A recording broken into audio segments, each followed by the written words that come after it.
ഒത്തിരി സന്തോഷത്തോടെയാണ് വീട്ടിലേക്ക് ചെന്ന് കയറിയത്. എപ്പോഴും മുഖം കറുപ്പിച്ച് കണ്ടിട്ടുള്ള അച്ചമ്മ പോലും സ്നേഹം കൊണ്ട് പൊതിയുകയായിരുന്നു എന്നെ. ഹരിയേട്ടൻ എന്നെ കൊണ്ടുവിട്ടിട്ട് കുറച്ച് കഴിഞ്ഞ് മടങ്ങിപ്പോയി. സത്യം പറഞ്ഞ പതിവില്ലാതെ വല്ലാത്ത വിഷമം തോന്നി എനിക്ക്. അമ്മ അടുത്ത് നിൽക്കാണെന്ന് പോലും നോക്കാതെ ആളിനെ കെട്ടിപ്പിടിച്ച് കരഞ്ഞു ഞാൻ. അമ്മ ചിരിയോടെ നോക്കി നിൽപ്പുണ്ട്. അമ്മ ആയോണ്ട് എനിക്ക് ജാള്യത ഒന്നും തോന്നിയില്ല. എങ്കിലും ആളിൻ്റെ മുഖത്ത് നല്ലോണം ചമ്മല തെളിഞ്ഞു കണ്ടു. സാധാരണ എന്നെ കൊണ്ടുവിട്ടിട്ട് പോകുമ്പോൾ ചെറിയ വിഷമമൊക്കെ വരാറുണ്ടെങ്കിലും അങ്ങനെ സഹിക്കാൻ പറ്റാത്ത സങ്കടമൊന്നും തോന്നാറുണ്ടായിരുന്നില്ല. ഇതിപ്പോൾ നാളെ കാലത്തെ ഞാനിങ്ങ് വന്നേക്കാടിയെന്നും പറഞ്ഞ് ആളെൻ്റെ കവിളിൽ തട്ടി പോയപ്പോൾ നെഞ്ച് വിങ്ങി പൊട്ടും പോലെ തോന്നി എനിക്ക്. സഹിക്കാൻ വയ്യാത്ത പോലെ സങ്കടം വന്നെന്നെ പൊതിഞ്ഞു. ഹോർമോണിൻ്റെ കളി, അല്ലാതെന്താ. അമ്മയെ കെട്ടിപ്പിടിച്ചിരുന്ന് കുറച്ച് കരഞ്ഞപ്പോൾ സങ്കടം കുറച്ചങ്ങ് മാറിക്കിട്ടി. മാമി വന്നപ്പോൾ കുറേ സ്വീറ്റ്സും പലഹാരങ്ങളും ഒക്കെ ആയിട്ടാണ് വന്നത്. എന്തിനു മധു പോലും കൊണ്ടുവന്നു സ്വീറ്റ്സ്. എന്തോന്നടേ എന്ന് ചോദിച്ച് ഞാൻ കൈ മലർത്തിയപ്പോൾ പിന്നെ ഗർഭിണിയെ കാണാൻ കയ്യും വീശി വരാൻ പറ്റുമോ എന്നൊരു ചോദ്യം. ഇവൻ ഇങ്ങനെയൊക്കെ ചിന്തിക്കാറായോ എന്ന് ആലോചിച്ച് പോയി ഞാൻ. ഏതോ ബന്ധുവീട്ടിൽ പോയിരുന്നുകൊണ്ട് മീനു പിറ്റേന്നാണ് വന്നത്. അതും 2 വലിയ ഡയറി മിൽക്കും ബേബി സെറ്റും കുഞ്ഞുടുപ്പുമായിട്ട്. ഭൂലോക പിശുക്കിയായവള് മാമൻ അവൾക്ക് കൊടുക്കാറുള്ള പോക്കറ്റ് മണി ചിലവാക്കാതെ കൂട്ടി വച്ചിരുന്നതിൽ നിന്ന് എടുത്തു വാങ്ങിയതാണത്രേ. ഇതെന്തോന്നടി ഇതൊക്കെ, ഞാൻ പ്രസവിച്ച് കിടക്കുമല്ല, ഗർഭിണിയാ എന്നും പറഞ്ഞ് ഞാൻ അന്തിച്ചിരുന്നപ്പോൾ അവൾ പറഞ്ഞത് എന്താണെന്നറിയോ? നീ പ്രസവിക്കാൻ എന്തായാലും 8-9 മാസം എടുക്കൂലേ, അതിനിടയിൽ എൻ്റെ കല്യാണം വല്ലതും കഴിഞ്ഞാലോ? സപ്പോസ് കല്യാണം കഴിക്കുന്ന ആളൊരു ഗൾഫുകാരനാണെന്നിരിക്കട്ടെ, ഞാൻ അയാളുടെ കൂടി ഗൾഫിൽ പോവില്ലേ? എനിക്കപ്പോൾ പിന്നെ നീ പ്രസവിച്ചു എന്നറിഞ്ഞാൽ കുഞ്ഞാപ്പൂനെ കാണാൻ ഓടി വരാൻ പറ്റുമോ? ഇല്ലല്ലോ. അപ്പോൾ കുഞ്ഞ് പറയൂലേ, എന്നാലും മീനു ചേച്ചി എന്നെ കാണാൻ വന്നില്ലല്ലോ എന്ന്, എനിക്ക് സമ്മാനമൊന്നും കൊണ്ടുവന്നില്ലല്ലോ എന്നൊക്കെ. ആ പരാതി ഒഴിവാക്കാൻ ഇപ്പോഴേ കൊണ്ടുവന്നത്. ഈ ഫുത്തിയൊക്കെ നീ ഇത് എവിടെ കൊണ്ട് ഒളിപ്പിച്ച് വെച്ചിരിക്കുകയായിരുന്നു? താടിയിൽ കയ്യും കൊടുത്ത് ഞാൻ നോക്കുമ്പോഴുണ്ട് മാമനും മാമിയും മധുവും എന്തിനെൻ്റെ അച്ഛൻ പോലും ഏതാണ്ട് അതേ ഭാവത്തിൽ അവളെ നോക്കുന്നു. ഇതൊക്കെ എന്തെന്ന ഭാവത്തിൽ നിൽപ്പുണ്ടവൾ. അല്ലടി, നീ ഇപ്പം ചേച്ചി എന്നങ്ങാണ്ടൊക്കെ പറഞ്ഞല്ലോ, അതേത് വകയിൽ? മധുവിന് അതാണ് സംശയം. പിന്നെ യുവ കോമാളിയായ എന്നെ മാമിയെന്നോ കുഞ്ഞമ്മയെന്നോ ആൻറ്റിന്നോ ഒന്നും വിളിക്കാൻ ഞാൻ സമ്മതിക്കൂല. യുവ കോമള എന്നാണ് ഉദ്ദേശിച്ചത്. പറഞ്ഞു വന്നപ്പോൾ കോമാളിയായിപ്പോയി. പാവം, അതൊട്ട് മനസ്സിലായതുമില്ല. എന്നാൽ ബാക്കിയെല്ലാവരും വെടിപ്പായിട്ട് കേൾക്കുകയും ചെയ്തു. ആ പറഞ്ഞത് കറക്റ്റ്, ഇപ്പം ശരിയായി. മധു അടക്കി ചിരിച്ചുകൊണ്ട് പറഞ്ഞപ്പോഴാണ് അവൾക്ക് പറ്റിപ്പോയ നാക്കുപിഴ മനസ്സിലായത്. മുഖം വീർപ്പിച്ച് കെട്ടി ഇറങ്ങി ഒറ്റ പോക്ക്. ഞങ്ങൾ അത് നോക്കി ചിരി ചിരിച്ചു.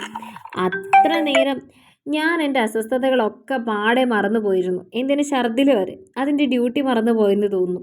ഇല്ലെങ്കിൽ ഈ നേരം കൊണ്ട് കുറഞ്ഞത് 2 വട്ടമെങ്കിലും ഹാജർ വെക്കേണ്ടതാണ്. ഏതാണ്ട് ഉച്ചയോടടുപ്പിച്ചാണ് ഹരിയേട്ടൻ വന്നത്. അമ്മയുടെ അസുഖം കംപ്ലീറ്റ് മാറ്റിയത്രേ.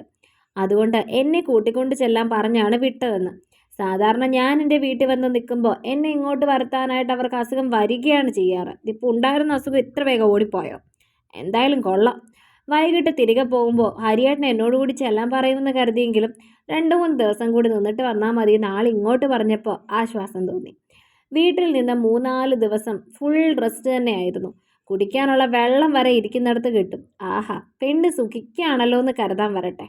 സുഖം തോന്നണമെങ്കിൽ ഈ പണ്ടാറ ഛർദിലൊന്ന് മാറിക്കിട്ടണ്ടേ?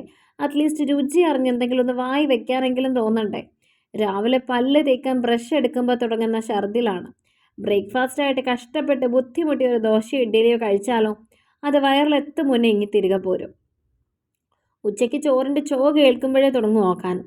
അതുകൊണ്ട് പൊടിയരിക്കഞ്ഞിയും അച്ചാറും രസവും ഒക്കെയാണ് ഉച്ചഭക്ഷണം.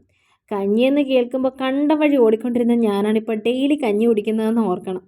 ഇപ്പോഴും ഇഷ്ടമുണ്ടായിട്ടൊന്നുമല്ല, കേട്. അല്ലാതെന്താ, ഈ കുടിക്കുന്ന കഞ്ഞി മാത്രമേ എൻ്റെ വയറ്റിൽ കിടക്കാറുള്ളൂ. വേറെ എന്ത് കഴിച്ചാലും അത് ഇരട്ടി സ്പീഡിൽ തിരികെ വരും. പിന്നെ ഇടയ്ക്കിടെ അമ്മ വെള്ളവും എന്തെങ്കിലും ഫ്രൂട്ട് ജ്യൂസും ഒക്കെ കൊണ്ടുതരുന്നത് കൊണ്ടുള്ള ഒരിത്തിരി ബോധം പോകുന്നില്ലെന്ന് മാത്രം. ഛർദിലിൻ്റെ ഗുളിക രാവിലെയും വൈകിട്ടും ഉച്ചയ്ക്കും രാത്രിയിലും കഴിക്കുന്നുണ്ട്. എന്നിട്ടാണ് ഈ ബഹളമെന്ന് ഓർക്കണം. അമ്മയാണെങ്കിലോ ഇതേവരെ ഞാൻ കണ്ടിട്ട് പോലും ഇല്ലാത്ത സാധനങ്ങളാണ് ഉണ്ടാക്കി മുന്നിൽ നിർത്തുന്നത്. പലതും കാണുമ്പോഴേ ഞാൻ ഛർദ്ദിക്കാൻ ഓടുമെന്നുള്ള കാര്യം വേറെ. പണ്ട് അമ്മയ്ക്ക് ഒന്നും സ്വന്തം ഇഷ്ടത്തിന് ഉണ്ടാക്കാനുള്ള അധികാരം ഉണ്ടായിരുന്നില്ലല്ലോ. അച്ഛമ്മ കലിപ്പിലല്ലായിരുന്നോ? ഇപ്പം അതൊക്കെ മാറിയതിൻ്റെ അഹങ്കാരമാണെന്ന് പറഞ്ഞ് ഞാൻ അമ്മയെ കളിയാക്കുകയും ചെയ്തു. എന്തായാലും എൻ്റെ വയ്യായ കൊണ്ട് കോളടിച്ചത് മീനുവിനും മധുവിനുമാണ്. അമ്മ ഉണ്ടാക്കുന്നതൊക്കെ എൻ്റെ മുന്നിലിരുന്ന് രണ്ടും കൂടി ആസ്വദിച്ച് കഴിക്കുന്ന കാണുമ്പോൾ ഒരിക്കൽ ആ പലഹാരം പെറുക്കി തന്ന 2നെ എറിയുക വരെ ചെയ്തു ഞാൻ. ദേവൂസേ, ഇടയ്ക്കിടെ ഇതുപോലെ വന്ന് നിൽക്കണടി. 4 ദിവസം കഴിഞ്ഞ് ഞാൻ പോകാനിറങ്ങിയപ്പോൾ മീന് വന്നെൻ്റെ കയ്യിൽ പിടിച്ച് പറഞ്ഞു, വരാടി. എനിക്കും എന്തോ സങ്കടം വന്നു. വരണം. ഇല്ലേ നീ വരുമ്പോൾ മാമ ഉണ്ടാക്കുന്ന പലഹാരങ്ങളെ ഞാൻ വല്ലാതെ മിസ് ചെയ്യും. ഇല്ലാത്ത മൂക്കളെയും പിഴിഞ്ഞ് കളഞ്ഞ് ചുണ്ടും പിളർത്തി എന്ന് അവൾ പറയുന്നത് കേട്ട് നാടുംപുറം നോക്കി ഒന്ന് കൊടുത്തു ഞാൻ. അല്ല പിന്നെ എന്നോടുള്ള സ്നേഹം കൊണ്ടാണെന്ന് കരുതിയപ്പോൾ അവൾ പറയുന്ന കേട്ടില്ലേ. മക്കൾക്കൊന്നും തിന്നാൻ പറ്റാത്തതുകൊണ്ടാണ്. ഇല്ലെങ്കിൽ അമ്മ എന്തെങ്കിലുമൊക്കെ ഉണ്ടാക്കി തന്നേന്. പാവം കൊച്ചൊന്നും തിന്നാൻ പറ്റാതെ ക്ഷീണിച്ചു പോയി. ഹരിയേട്ടൻ്റെ മുന്നിൽ വെച്ചോ അയൽക്കാരുടെ മറ്റോ ഉള്ളപ്പോഴൊക്കെ അമ്മായി ഇങ്ങനെ ഡയലോഗ് അടിക്കും. അല്ലാത്തപ്പോൾ പറയുന്നത് എന്താണെന്നോ, എനിക്കിതിനെക്കാട്ടിലും ഛർദിലായിരുന്നു അന്ന്. എണീറ്റ് നടക്കാൻ കൂടി വയ്യായിരുന്നു. അപ്പോഴും ഒരു വീട്ടിലെ ജോലി മുഴുവൻ ഞാൻ ഒറ്റയ്ക്ക് ചെയ്യും. അന്ന് ഈ 3 മാസം റെസ്റ്റ് അങ്ങനെയൊന്നും ഇല്ലായിരുന്നല്ലോ. എല്ലാം നമ്മൾ തന്നെ ചെയ്യണ്ടേന്ന്. അങ്ങനെ ബെഡ് റെസ്റ്റ് ഒന്നും പറഞ്ഞിട്ടില്ലെങ്കിലും 3 മാസം ഒന്ന് ശ്രദ്ധിക്കണമെന്ന് ഡോക്ടർ പറഞ്ഞിരുന്നേ. അത് പറഞ്ഞതിന് ശേഷം അമ്മായി ഇടയ്ക്കിടയ്ക്ക് ഈ ഡയലോഗ് അടിക്കാറുണ്ട്. അമ്മായിയുടെ ആ പറച്ചിൽ നിന്നത് ഇടയ്ക്ക് വീട്ടിലേക്ക് വന്ന കുഞ്ഞമ്മയുടെ ഒറ്റ വാചകത്തിലാണ്. നിനക്ക് പിന്നെ ഇങ്ങനെ ഛർദിലൊന്നും ഇല്ലായിരുന്നല്ലോ, അത് വല്ല ജോലിയൊക്കെ അമ്മ ചെയ്യില്ലായിരുന്നോ? Complete rest ആയിരുന്നുവല്ലോ. ഞാനതൊക്കെ ആ സമയം എന്തോരം ബുദ്ധിമുട്ടിയിട്ടുണ്ടെന്നോ. ചേട്ടൻ്റെ അമ്മ ഒരല്പം പ്രശ്നക്കാരിയായിരുന്നേ എന്ന് കുഞ്ഞമ്മ പറഞ്ഞതും ഞാൻ നേരെ നോക്കിയത് അമ്മയുടെ മുഖത്താണ്. ആള് നല്ലോണം ചമ്മി നിൽപ്പുണ്ട്. എന്തൊക്കെയായിരുന്നു. അവശയായി എണ്ണീറ്റ് നിൽക്കാൻ വയ്യാതിരുന്നപ്പോൾ വടിയും കുത്തി അടുക്കളയിൽ നിന്ന് പാചകം ചെയ്ത കഥ വരെ പറഞ്ഞിട്ടുണ്ടേ. ആ കഥയൊക്കെ ഇപ്പോൾ കുഞ്ഞമ്മയുടെ ഒറ്റ ഡയലോഗിൽ കളകഥയായില്ലേ. അതിൻ്റെ ഒരു നാണക്കേട് ആളുടെ മുഖത്ത് തെളിഞ്ഞു കാണാമായിരുന്നു. അന്ന് കുഞ്ഞമ്മയുടെ മുന്നിൽ വെച്ച് ചിരിക്കാതിരിക്കാൻ പൊട്ടി വന്ന ചിരി അടക്കി പിടിച്ച പാടെ എനിക്കേ അറിയൂ. ആദ്യത്തെ 3 മാസം കഴിയുമ്പോൾ വിശപ്പൊക്കെ വരുമെന്നോ ഛർദിൽ മാറുമെന്നോ ആഹാരമൊക്കെ നല്ലോണം കഴിക്കാൻ പറ്റുമെന്നൊക്കെയാണ് എല്ലാവരും പറഞ്ഞത്. പക്ഷേ എൻ്റെ കാര്യത്തിൽ ഇതൊന്നും ഉണ്ടായില്ല. 3 മാസത്തിന് ശേഷവും ദിവസവും 8ഉം 10ഉം തവണ വന്നിരുന്ന ഛർദിൽ ഗുളിക കഴിക്കുന്ന പോലെ ദിവസം 3 നേരം എന്നതിലേക്ക് ചുരുങ്ങി എന്നതൊഴിച്ചാൽ മറ്റെല്ലാം പഴയതുപോലെ തന്നെയായിരുന്നു. വിശപ്പ് എന്താണെന്ന് മറന്ന മട്ടാണ് എൻ്റെ വയറ്. ഇപ്പോഴും ഉച്ചയ്ക്ക് കഞ്ഞിയല്ലാതെ വേറെ ഒന്നും കഴിക്കാൻ പറ്റൂല. ആ കഞ്ഞി തന്നെ ഞാൻ ഉണ്ടാക്കി കഴിക്കണം. അല്ലാതെ ഇതേവരെ അമ്മായി എനിക്ക് ഉണ്ടാക്കി തന്നിട്ടില്ല. കഞ്ഞിയെന്നല്ല ഒന്നും. എന്തെങ്കിലും ഇഷ്ടമുള്ളത് ഉണ്ടോ എന്ന് ചോദിച്ചിട്ടും കൂടിയില്ല. ഞാനത് പ്രതീക്ഷിച്ചിട്ടുമില്ല. അക്കാര്യത്തിൽ എനിക്ക് വിഷമവും തോന്നിയിട്ടില്ല. ഉണ്ടാക്കിയാലും എനിക്ക് കഴിക്കാനൊന്നും പറ്റില്ലല്ലോ. ഈ സിനിമയിലും സീരിയലിലും ഒക്കെ ഗർഭിണികൾ പാതിരാത്രി പോലും ഭർത്താവിനെ മസാലദോശ വാങ്ങിക്കാനും പച്ചമാങ്ങ വാങ്ങാനും ഒക്കെ പറഞ്ഞു വിടുന്നതൊക്കെ കണ്ടിട്ടുള്ളത് കൊണ്ട് എൻ്റെ ഗർഭകാലവും അങ്ങനെയൊക്കെ ആകുമെന്ന് കരുതിയതാണേ. ഇപ്പം മാസം 4 ആയിട്ട് ഒരു ഗ്ലാസ് കട്ടൻ ചായ എങ്കിലും നേരാവണ്ണം കുടിക്കാൻ പറ്റിയാൽ മതിയെന്ന് ചിന്തിച്ചിരുന്ന് വിഷമിക്കുമ്പോൾ ഞാൻ ഹരിയേട്ടനോട് പറയും, ഈ വയറ്റിൽ കിടക്കുന്നത് ഹരിയേട്ടൻ്റെ അമ്മയുടെ ശിങ്കിടിയാണെന്നാണ് തോന്നുന്നത്. ഇല്ലേ പിന്നെ എന്നോട് ഇത്ര വിരോധം കാണുമോ, എന്നെ ഇങ്ങനെ കഷ്ടപ്പെടുത്തുമെന്ന്. അത് കേൾക്കുമ്പോൾ ആണെടോ നിൻ്റെ അമ്മൂമ്മയുടെ ശിങ്കിടിയാ എന്ന് ചോദിച്ച് എൻ്റെ വയറിൽ തടവി ഹരിയേട്ടനൊരു ചിരിയുണ്ട്. അത് കാണുമ്പോൾ എൻ്റെ ദേഷ്യവും ഇരട്ടിക്കും. അല്ലെങ്കിൽ ഇപ്പോൾ ഈ ദേഷ്യവും സങ്കടമൊക്കെ വളരെ കൂടുതലാണെന്നേ, കൺട്രോൾ ചെയ്യാനേ പറ്റാറില്ല. വെറുതെ ദേഷ്യപ്പെട്ട് കളയും ഞാൻ. അല്ലെങ്കിൽ അമ്മായി എന്നെ മുൻപ് പറഞ്ഞിട്ടുള്ള ഓരോന്നൊക്കെ ഓർത്തിട്ട് ചുമ്മാ അതിരുന്ന് കരയും. അമ്മായി ഓരോന്നൊക്കെ കുത്തി പറയുമ്പോൾ അവരുടെ മുന്നിൽ വെച്ച് തന്നെ കരയുക. കുറച്ച് കഴിഞ്ഞ് അമ്മായി ആ പറഞ്ഞതിൻ്റെ ദേഷ്യം കൂടി ഹരിയേട്ടൻ്റെ അടുത്ത് തീർക്കുക. അമ്മായി വെറുതെ ഇരിക്കുന്ന അവസരങ്ങളിൽ മുൻപ് എന്നെ ഇങ്ങനെയൊക്കെ പറഞ്ഞില്ലേ എന്ന് ചോദിച്ച് ദേഷ്യപ്പെടുക. ഇതൊക്കെയാണ് ഈയിടെയായി എൻ്റെ ഹോബീസ്. ഇങ്ങനെ പോയാൽ എന്നാണോ അമ്മായി എൻ്റെ ഭക്ഷണത്തിൽ വിഷം കലക്കി തരുന്നത്. അല്ലേലേ സഹികെട്ട് ഹരിയേട്ടൻ എന്നെ തന്നെ വല്ല തോട്ടിലും എടുത്തിടും. ഇതിപ്പോൾ എനിക്ക് വട്ടാണെന്ന് എനിക്ക് തന്നെ തോന്നാറുണ്ട്. ഹരിയേട്ടനോട് എൻ്റെ ഈ മൂഡ് സ്വിങ്സിനെ കുറിച്ച് പറയുമ്പോൾ ഹോർമോൺ ചേഞ്ചസ് ആണെടോ, ഇതൊക്കെ ഈ പ്രഗ്നൻസി ടൈമിൽ ഉണ്ടാവുന്നതാ.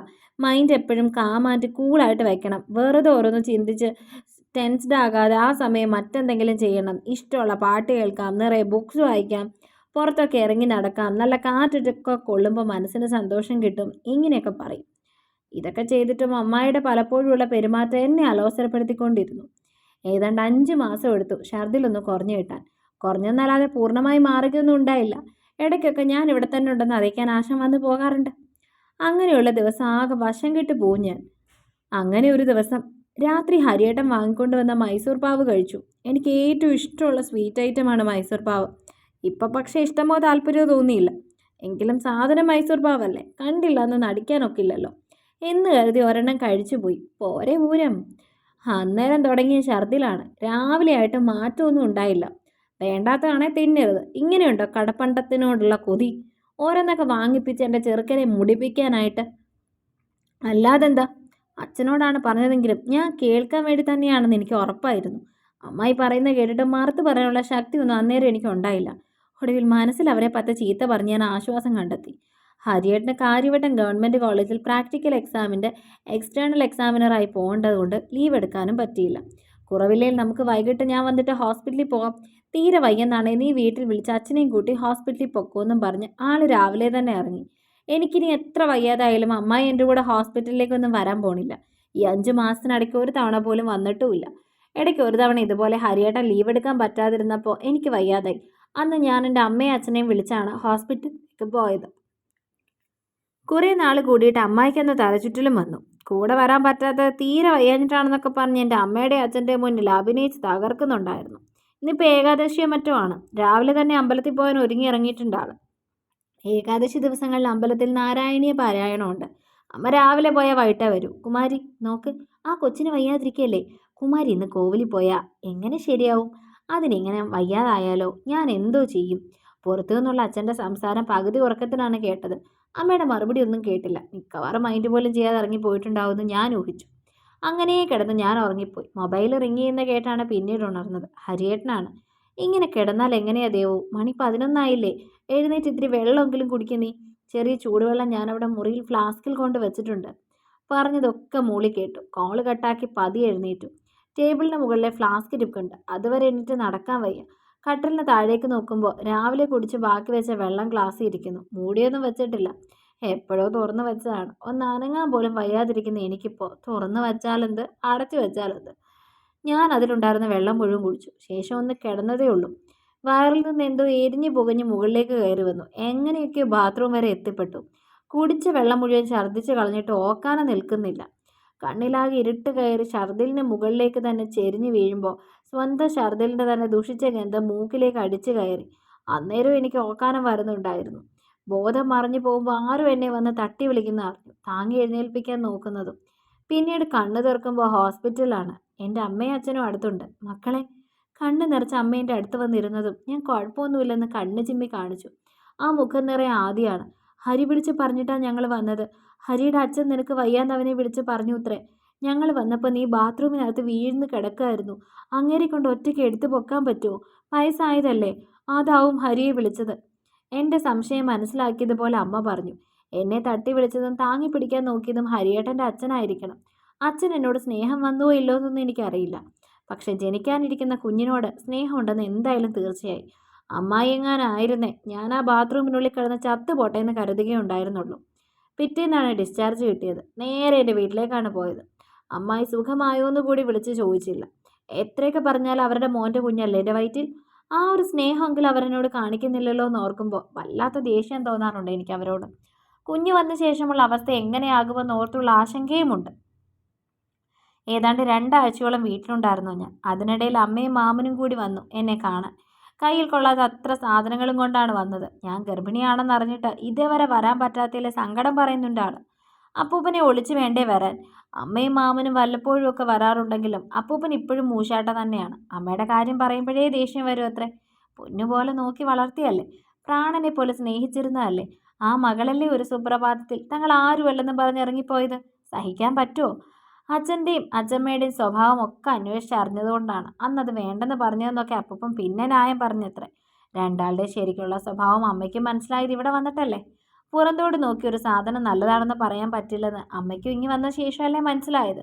എൻ്റെ അമ്മായിയുടെ കാര്യത്തിൽ ഞാനും അത് മനസ്സിലാക്കിക്കൊണ്ടിരിക്കുകയാണല്ലോ. എനിക്ക് ഇവളോട് ദേഷ്യം കാണിക്കാൻ ഒന്നും പറ്റില്ല. അന്നും അതെ, പെറ്റ വയറിന് എന്ത് ദേഷ്യവും വിദ്വേഷവും. ഇവളുടെ അച്ഛൻ അങ്ങനെയല്ല. പെട്ടൊന്ന് മുറി രണ്ടെന്ന് കണക്കാ. സ്നേഹിച്ചാൽ ചങ്ക് പറിച്ചു കൊടുക്കും. വെറുതെ പിന്നെ തിരിഞ്ഞു നോക്കൂല. അതിന് മക്കളായാലും ഭാര്യയായാലും.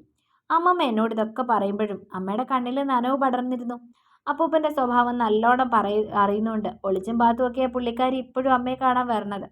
അപ്പൂപ്പൻ അറിഞ്ഞാൽ അമ്മയ്ക്ക് പടിക്ക് പുറത്താണെന്ന് ആളിന് നല്ല ഉറപ്പാണ്. മാമനും പഞ്ചഭാവമാണ്. ഏതാണ്ട് അമ്മമ്മയെ പോലെ. കാണാനും അങ്ങനെയൊക്കെ തന്നെ. എന്നോട് കുറേ നേരം സംസാരിച്ചിരുന്നു ആൾ. ഞങ്ങൾ 3 ആളും കത്തിവെച്ചിരിക്കുമ്പോഴാണ് മീനുവിൻ്റെ വരവ്. ആഹാ, അമ്മമ്മക്കിൾ ഇതെപ്പോൾ ലാൻഡ് ചെയ്തു?